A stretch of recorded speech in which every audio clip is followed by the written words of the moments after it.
On August 4th, 1892 in Fall River, Massachusetts. What started off as a quiet morning turned into one of the most infamous days in American crime history. Two brutal axe murders. A wealthy, respectable family, and a woman at the center of it all, Lizzie Borden. Was she a cold-blooded killer or an innocent woman framed by circumstance and gossip?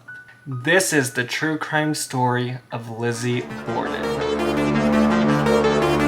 Hello, my name is Olan Hulion and welcome back to my channel. In today's video, we are going over one of the most shocking and enduring mysteries in American true crime history. A brutal double murder, a quiet, respectable family, and a daughter accused of killing her parents with an axe. This is the story of Lizzie Borden, and more than 130 years later, people are still asking, did she really do it? Y'all, I forgot about this case until my best friend's little brother was talking to me about this, and I was like, oh my god, I have to do a video on this. So grab a drink, lock your doors, because this one gets dark. Well, not as dark as the Ed Gein one that I did Monday, but still, just a little dark.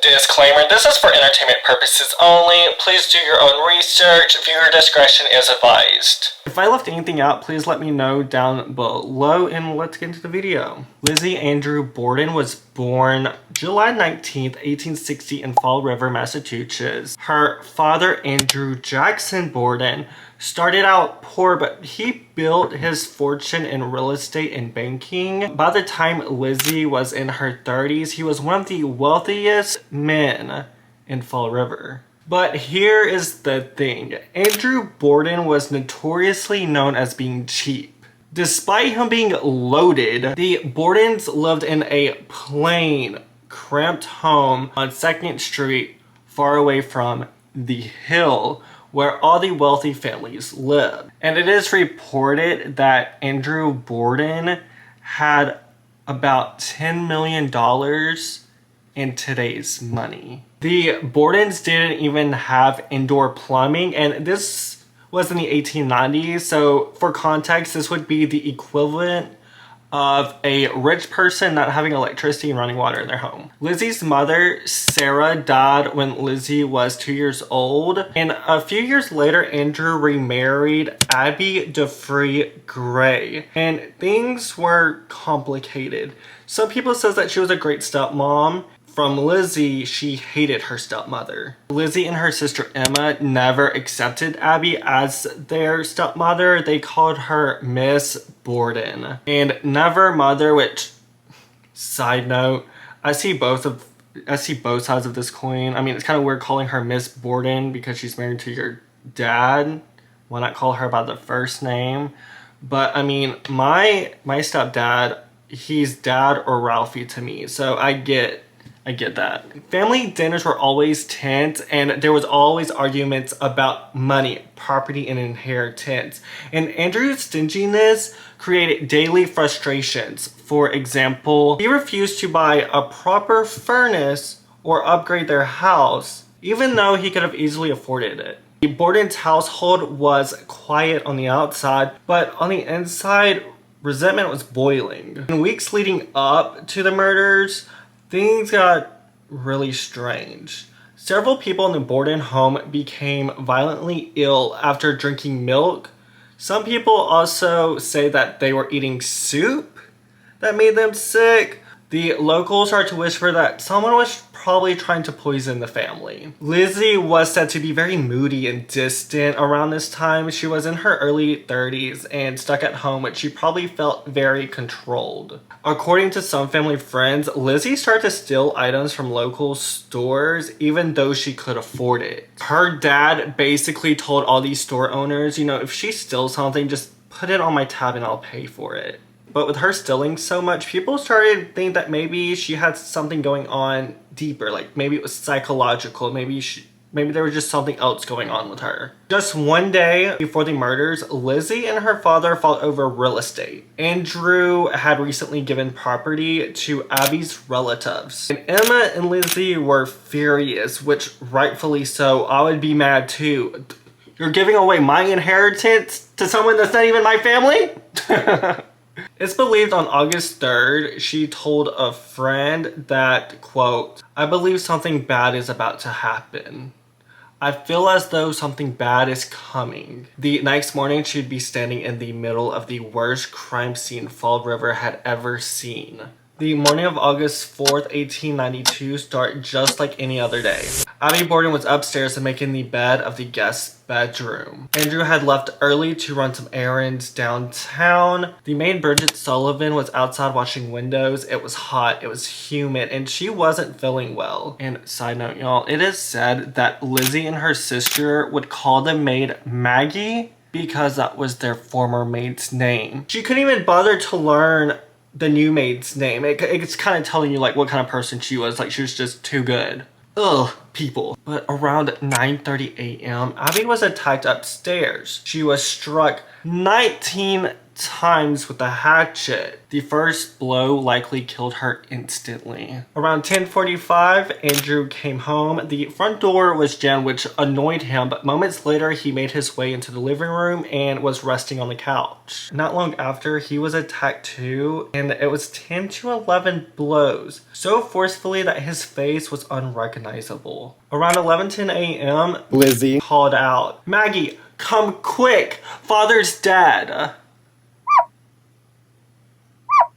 Okay. When police arrived, they found Andrew's body on the couch. Abby was upstairs, both brutally killed. There were no signs of forced entry, no robbery, and no one had seen a stranger near the house. The only people at home at the time were Lizzie and the maid. And Bridget claimed she didn't hear a thing. Fall River police were in over their heads. The investigation quickly turned chaotic. Neighbors walked through the house, reporters trampled evidence, and the crime scene was contaminated almost immediately. Even with this mess, suspicion fell on Lizzie almost immediately. First, her behavior. Witnesses described her as oddly calm. No tears, no panic. Second, her alibi. She claimed that she had been in the barn looking for fishing sinkers when her father was killed. But the dust inside the barn was undisturbed. Which is like, how do you know if the dust in the barn has been undisturbed? Every barn is dusty. Hello? Third, the dress. A few days later after the murders, Lizzie was seen burning a dress in the kitchen stove. She said it was stained with paint. Investigators thought it might have been blood. Like later on at some point she said it was from her period. But my thing is like back in the day those dresses were hella expensive. There's no way you would just burn a dress. But they were also rich too. Yeah, but like her dad was her dad was no longer alive.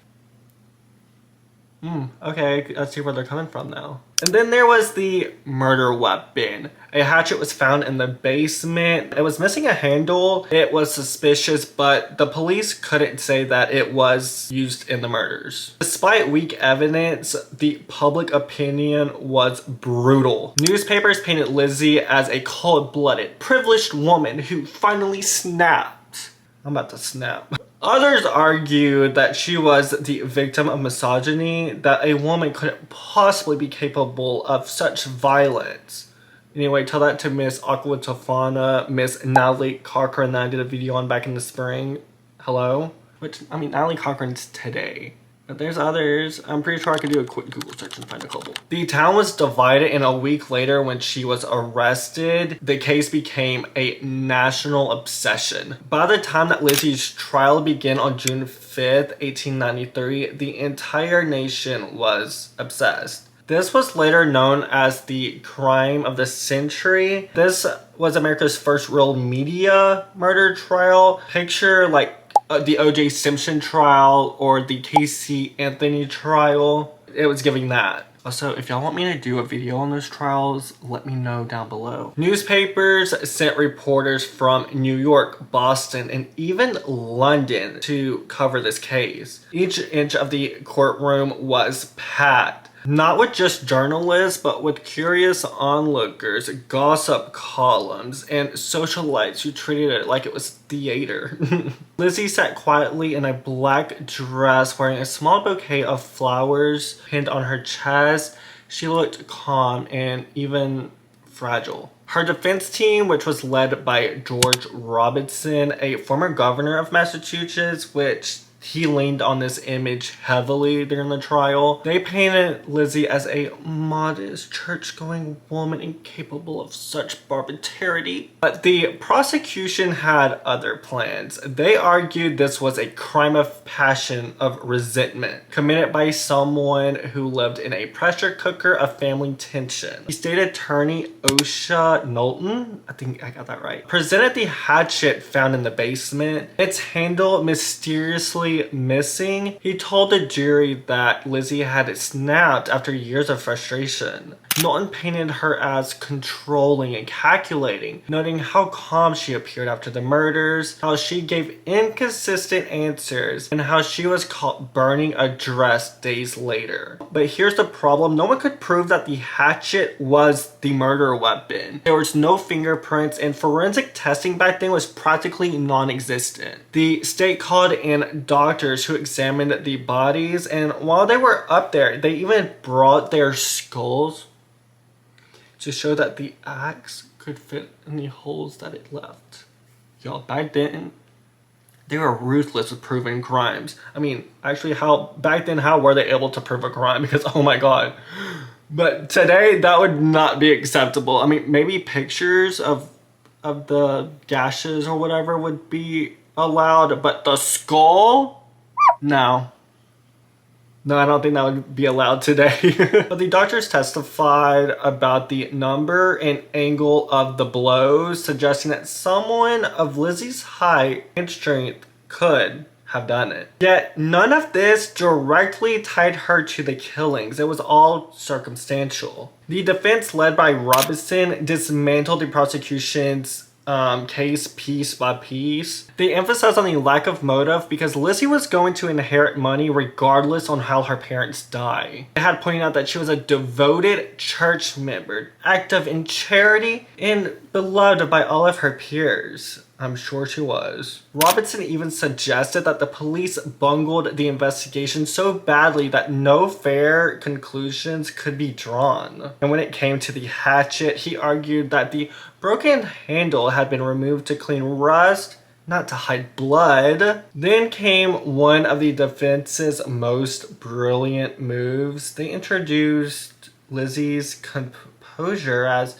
evidence of innocence. They said no woman could commit this type of savage act and remain so calm that it simply went against the feminine nature. Today we recognize that argument as steeped in sexism, but in 1893 it was persuasive, and you know what, girl? Slay queen. Use the misogyny against them. Over the course of the trial, dozens of witnesses testified. Bridget Sullivan, the maid, she had recounted how she was washing windows when the murders happened and that she heard nothing unusual. Her calm, consistent testimony made the jury question how anyone could commit loud murders without being heard. Then came Alice Russell, a family friend who told the court she had saw Lizzie burning the infamous dress, and the moment she recounted the statement, the courtroom went silent. Another witness described Lizzie trying to buy prussic acid, a poison, just days before the murders. The judge ruled the evidence to be inadmissible, but the jury had heard enough for their imaginations to run wild, and we all know once you ring a bell, you can't unring it. During one testimony describing her father's wounds, Lizzie reportedly fainted in court, collapsing to her chair. And this is whenever they brought like the skulls out. Some thought it was genuine grief, and others believed it was strategic. The trial divided the country. Many women supported Lizzie, saying that she was being prosecuted defying gender expectations. Others saw her as a spoiled, rich woman who thought her status would protect her. Every detail, her clothing, her expressions, even what she ate for lunch was printed in the papers. This case blurred the lines between news and entertainment, setting the stage for the media circus trials would see today. For Fall River, the Borden case wasn't just a crime, it was a scandal that tore the community apart. Neighbors whispered, families took sides, and reporters camped outside the house for weeks. The jury was filled with all men because women weren't able to vote at this time. At this time, it was like 25-ish years until women were allowed to vote, which from the looks of the jury, you're like, she ain't getting away with this. But just 2 weeks of testimony, the jury deliberated for only 90 minutes, y'all. Only 90 minutes. When they returned, the four men had stood up and declared her not guilty. Lizzie burst in tears for the first time in public since her arrest. The courtroom erupted in gasps and murmurs. But outside, the reaction was split. Some cheered, others called it a miscarriage of justice. And with that, June 20th, 1893, Lizzie was free, but she would never truly be innocent in the eyes of the world. After the trial, Lizzie and Emma bought a mansion on French Street called Maplecroft. She bought it in the area that she always wanted to live. They lived comfortably, attended theater shows, hosted dinner parties, but the gossip never left them. In 1905, Lizzie and Emma had a falling out. Emma moved out suddenly and never spoke to Lizzie again. Lizzie lived quietly. She had a house full of dogs. She died of pneumonia in 1927 at the age of 66, and she was buried next to her parents in Oak Grove Cemetery. After she won the trial, her and her sister had her dad's grave like well kept. That's where she was buried next to her parents. Ironically, the house that she was accused of killing them in later became a bed and breakfast, and people still claim to hear footsteps and voices inside the home. Apparently, the house is like almost stuck in time. It's like they preserved it very well, that they have it like looking almost to a T of what it would have looked back in 1892. So here are some theories. So did Lizzie Borden really do it? Over the years, theories have come and gone, and this is some of the ones that are the most common. 1. Lizzie did it. The simplest explanation, she killed her parents in a fit of rage, changed clothes, cleaned up, and destroyed evidence. Number 2. Bridget the maid. Maybe she snapped after being mistreated, but why would she stay and help Lizzie and call for help? It just doesn't make sense. 3. An unknown intruder. There was an open back door. Could someone have slipped in without being seen? I mean, maybe, but maybe? Who knows?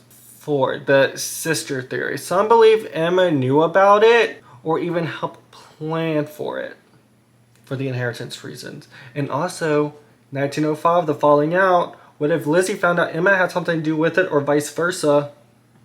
Number 5, the least likely, the medical theory. Some historians suggest that she may have been suffering from epileptic seizures or mental illness, which, okay. There's a type of seizures people think she might have had, which could have blacked her out, and she could have committed the crimes and not realize that she had done it. But there's no documentation that she had ever suffered from seizures. No theories have ever been proven. The truth is probably buried with Miss Lizzie girl. But whether guilty or innocent, her story changed the way Americans viewed women, violence, and justice. And it also set the stage for media circuses around trials. More than a century later, the famous rhyme is still with us. Whenever my best friend's little brother was telling me about it, he started saying the rhyme. I was like, oh my god, yeah, I've heard of that, but like, tell me what happened again. And then he like refreshed my memory, and I was like, I'm doing a video on that. But the famous rhyme is, Lizzie Borden took an axe, gave her mother 40 whacks. When she saw what she had done, she gave her father 41. Which this is completely inaccurate. The mother, I think I said 22 whacks, and then her father had like 10 to 11.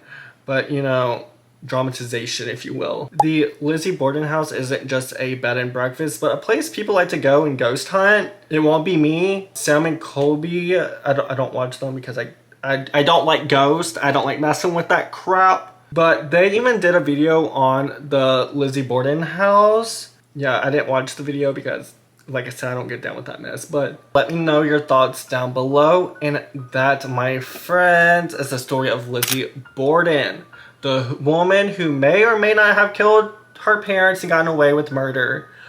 Do you think she did it? Do you think she didn't do it?